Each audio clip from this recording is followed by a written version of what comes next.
हरे कृष्ण कृष्ण कृष्ण हरे हरे, हरे राम राम राम हरे हरे, हरे कृष्ण। महाराज भर्तहरि का आप छोटा सा चरित्र सुनेंगे जो आज की शिक्षा देने के बहुत सुंदर है। महाराज भर्तहरि जो थे पूरे चक्रवर्ती राजा, चक्रवर्ती वो होता है जो पूरे विश्व का सम्राट होता है, और उन्होंने सोचा कि मैं पूरा विश्व का सम्राट हूँ तो विश्व की सबसे सुंदर स्त्री मुझे चाहिए। और उन्होंने जब खोज की तो पिंगला नाम की एक रानी उनको मिली, और उसमें बहुत आसक्त थे, और इतना आसक्त थे कि राज दरबारों से कह दिया कि मुझे किसी तरह का विक्षेप ना किया जाए, राज्य के प्रति जो भी हो रहा तुम लोग संभालिए और मैं केवल भोग विलास में रहूँगा, इतना आसक्त था। लेकिन बहुत दिन विलास करते हुए एक दिन लेकिन महारानी छत से चढ़ के देख रही किले से, तो एक घुड़सवार में बहुत हष्टा कट्टा जो घोड़ों की रक्षा करने के लिए वहाँ उपस्थित था और सबकी घोड़ों की रक्षा सेवा करवाता था, उसको देखकर महारानी आसक्त थी हो गई और उससे अकेले में मिलना जुलना भी चालू कर दिया। एक समय उनको जब मिलते मिलते हो गए तो लोगों में अफवाह फैली सैनिकों में, और महाराज विक्रमादित्य ने भी उनको ऐसा कुछ देखा, मिलते हुए लोगों से सुना और महाराज से कहा। तो एक दिन उन्होंने कहा कि मैं भाई से मिलना चाहता हूँ, तो महारानी बोली हाँ मैं जानता हूँ क्यों मिलना चाहते। लेकिन उस समय कुछ नहीं, जब मिलने के आए तो उन्होंने बताया कि महारानी का चरित्र थोड़ा अच्छा नहीं है, गड़बड़ हो रहा है। जब वो राजा पिंगला के पास आए तो पिंगला बोले देखो मैंने कहा था कुछ बोला, बोले क्या बोला, बोले ऐसा ऐसा बोला होगा, और मैं जानता हूँ कि आपके भाई का चरित्र ठीक नहीं है क्योंकि वो गलत व्यक्ति, और उन्होंने किसी धन वहाँ के व्यक्ति को भड़का के धन दे के किसी तरह लालच में, और कहा था अगर ऐसा नहीं कहोगे तो उसने अपने कहा कि हमारे आपके भाई का चरित्र ठीक नहीं है और मेरे परिवार पर नज़र रखता है। ऐसा कुछ बोलने के बाद महाराजा ने उसको देश निकाला कर दिया।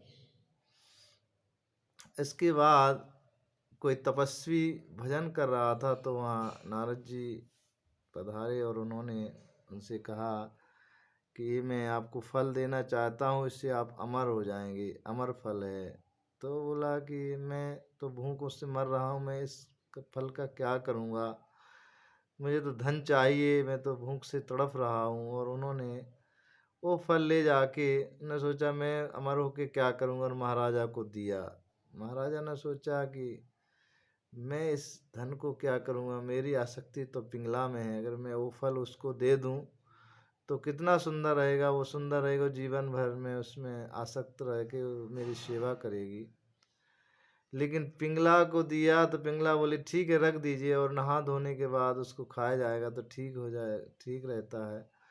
तो उसने जाके घोड़े के वाले से जो आसक्त थी उसको दिया, और वो जो घोड़े वाला था वो जो नर्तकी थी वैश्या उसमें आसक्त था, जो उसमें नाचती थी, उसने जाके उसको दिया। उसने कहा ये रहेगी सुंदर तो मैं इसमें देखता रहूँगा। और नित्यांगना ने सोचा कि मैं अमर होकर क्या करूँगा, मैं तो एक वैश्या हूँ, इससे अच्छा महाराजा को ही दिया जाए तो कितना अच्छा रहेगा, वो चक्रवर्ती राजा और देश चलाने वाले वो ही ठीक रहेंगे। तो वहाँ जाके जब दिया तो महाराजा के तो होश उड़ गए, और उन्होंने उसको बुला के बोले कि अब दंड नहीं कि भागी नहीं हो, बताइए ये कहाँ से आया। तो उसने सब बताया, उसको घुड़सवार को बुलाया तो उसने बताया कि महारानी ने दिया। ये तो बड़ा विडम्बना है। फिर एक दिन महारानी को बुलाया और कहा देवी तुमने तो अमर फल खाया है और मैं तुम्हारे सर के टुकड़े करता हूँ और तुम्हें कुछ होगा नहीं, क्योंकि ये एक ब्राह्मण का तपस्वी का फल दिया हुआ है, उससे मन। तब उसने पिंगला ने स्पष्ट बता दिया कि नहीं महाराज मैंने वो फल नहीं खाया था, मेरी आसक्ति एक घुड़सवार घोड़े रक्षक से थी इसलिए मैंने उसको दिया। महाराजा ने बस समझ के और अपने भाई को जहाँ भी हो उसको बुलवाया गया, उससे कहा तुम राजपाट संभालो, और बोले मैं इस विषय संसार में अब नहीं रहना चाहता हूँ, नहीं भोगना चाहता हूँ। जिससे आप प्रेम करोगे वो अगला किसी और से ही करता है, उसके अंदर किसी और में आसक्ति होती है। तो ये संसार छलावा है, धोखा है।